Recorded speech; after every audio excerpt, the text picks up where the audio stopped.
I have my microphone on, so you know this is going to be short. I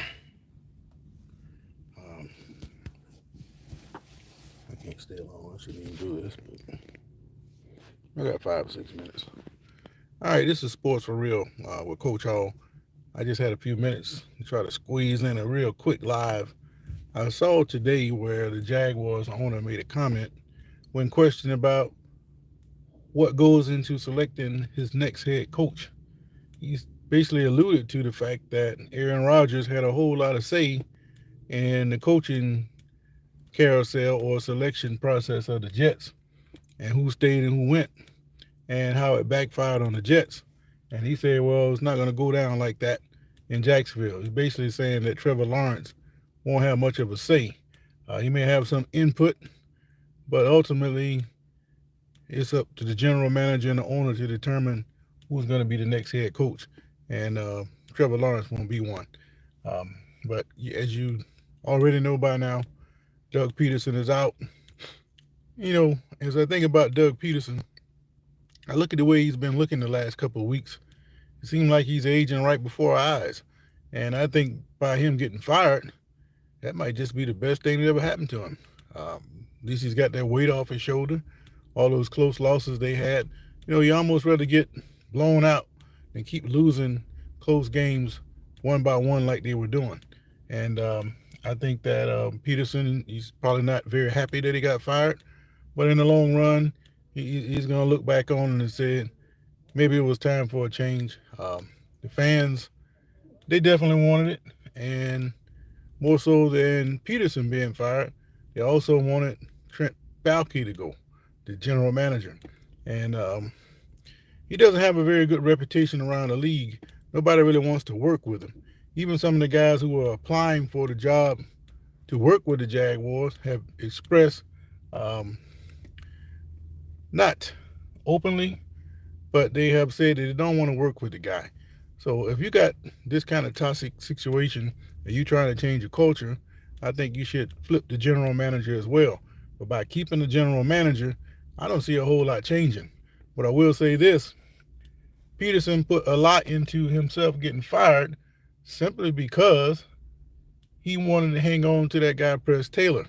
He should have fired Taylor last year instead of the defensive coordinator. If he had done that, I think he'd still be the head coach today. But it's a choice. It's a feeling that we all have. I don't think that you should take your friendship and let it drive you out of a job the way that Peterson has done. And maybe he'll think about that in the future. But at the same time, I'm from everywhere. Where are you from?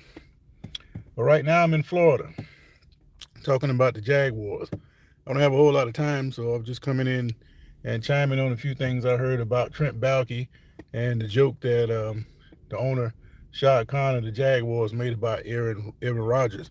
He pretty much said, "Hey, Bangladesh, how you doing? One and only Sultan. Appreciate you chiming in."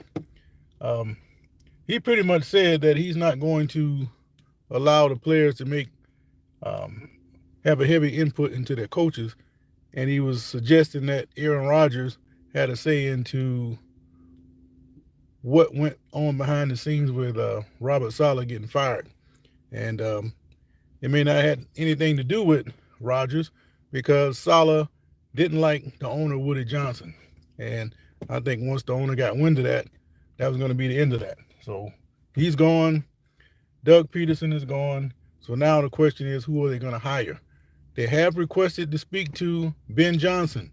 Everybody wants to talk to Ben Johnson. The Bears want him. New England wants him. Jacksonville wants him. He's going to be the hot child, especially if Detroit continues on through the playoffs and wind up in the Super Bowl. He's going to be the number one candidate.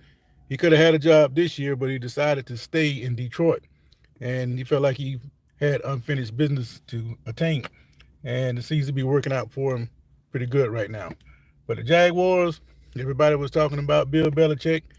He broke their heart when he went back to college. And now it's Ben Johnson. If that doesn't work out, you still got a few. You got a few retreads out there. Mike McDaniels of Miami. I think he's going to be safe for a while. But the guy McDaniels from New England that worked with Bill Belichick, he's out there. Vrabel looks like he might be the front runner to get the Jets job. And you have a couple other guys out there. But I don't think the Jaguars are probably going to end up with Johnson. But one thing they do have in favor of, he's a good friend of Mark Brunell. And Brunell has stated that if Johnson was to get the job, he would come down to Jacksonville to work with him. So it could work out, but it may not be the coaches at all. It's all going to come down to Trevor Lawrence. Can he stand in there and throw the football? A couple of those games they lost, mainly the first time they played against the Texans, he's got people running wide open. He's not hitting them. And it happened several games like that. And I think what he was trying to do was overcompensate for that big salary he had, and it caused him to make a lot of mistakes when he had the opportunity to make plays. So it doesn't really matter who the coach is if the players don't make a play. But I just thought it was interesting that the owner would go and make a joke about a player like that, because who knows? Maybe Aaron Rodgers winds up in Jacksonville as a backup. Who knows?